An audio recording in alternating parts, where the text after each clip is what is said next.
Nous passons au domaine de la chimie avec le prix NovaCap de l'Académie des sciences qui est ici encore décerné pour la première fois par notre Académie.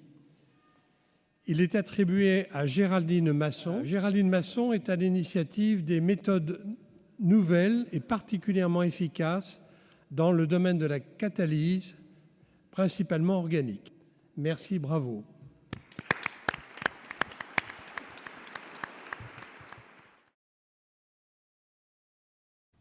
Bonjour, je suis Géraldine Masson, directrice de recherche à l'Institut de chimie des substances naturelles au CNRS à Gif-sur-Yvette. Je suis en charge d'une équipe qui est constituée de plusieurs doctorants, postdoctorants et étudiants. Et je suis aussi responsable d'un département de cet institut qui est le département de chimie exploratoire. En tant que chimiste, notre métier consiste à fabriquer des molécules en assemblant des atomes de manière adéquate, un peu comme on assemblerait les différentes pièces d'un puzzle.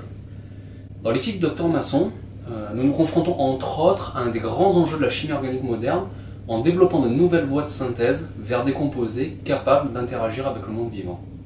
La majorité des molécules qui composent notre corps, que ce soit la fameuse double hélice d'ADN, les enzymes, les protéines, les polysaccharides, va présenter une structure tridimensionnelle bien spécifique. Si on veut interagir de façon optimale avec ces biomolécules, on va devoir faire face en tant que chimiste à une difficulté supplémentaire, qui est la nécessité de contrôler la structure tridimensionnelle des composés que l'on va créer dans notre laboratoire. Un peu comme si on devait fabriquer la clé parfaite pour une serrure donnée. Le contrôle de la structure tridimensionnelle des molécules trouve de nombreuses applications dans beaucoup de domaines, notamment dans la pharmacie, le cosmétique ou l'agroalimentaire. On peut notamment citer deux exemples très connus, comme ceux des thalidomides, qui sont des médicaments mis en vente dans les années 50, qui étaient présents sous deux formes. La première, présentant des propriétés antinauséeuses pour les femmes enceintes, et la seconde forme, qui elle était tératogène et donc toxique pour les fœtus. Un autre exemple également très connu, le limonène, une molécule odorante, qui est également présente sous deux formes, la première ayant une odeur de citron, et la seconde une odeur d'orange. Donc on voit avec tous ces exemples qu'en tant que chimiste, il est crucial pour nous de pouvoir contrôler la structure 3D des molécules, et c'est ce que l'on appelle l'énantiosélectivité. Nous synthétisons des molécules ayant une structure 3D définie, tout en gardant à cœur de limiter l'impact environnemental de nos recherches. Il faut garder en tête que toutes les réactions chimiques ont besoin d'énergie pour fonctionner. En utilisant des molécules que l'on va appeler des catalyseurs, l'idée est de réaliser les mêmes réactions chimiques de manière tout aussi efficace, mais plus rapidement et en diminuant le coût énergétique de ces réactions.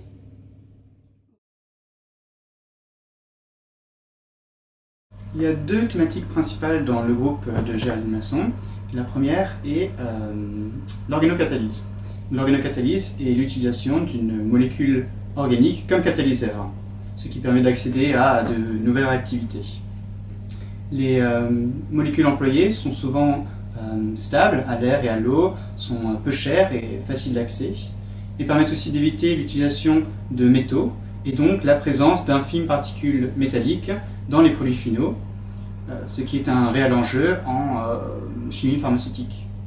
Quant à la deuxième thématique, c'est la photocatalyse, qui utilise donc la lumière du jour comme activateur de molécules qui permettent le développement de réactions. Donc la lumière du jour a comme avantage d'être une ressource peu chère et inépuisable. Nous travaillons sur le développement à la fois de méthodes en organocatalyse et en photocatalyse, qui sont des domaines en plein essor dans la chimie. On peut favoriser l'innovation et cultiver l'excellence scientifique dans le secteur de la chimie, et plus particulièrement celui de la chimie organique, en soutenant des projets ambitieux, qu'ils soient fondamentaux ou appliqués, et en encourageant les équipes des secteurs publics et privés prêtes à prendre des risques.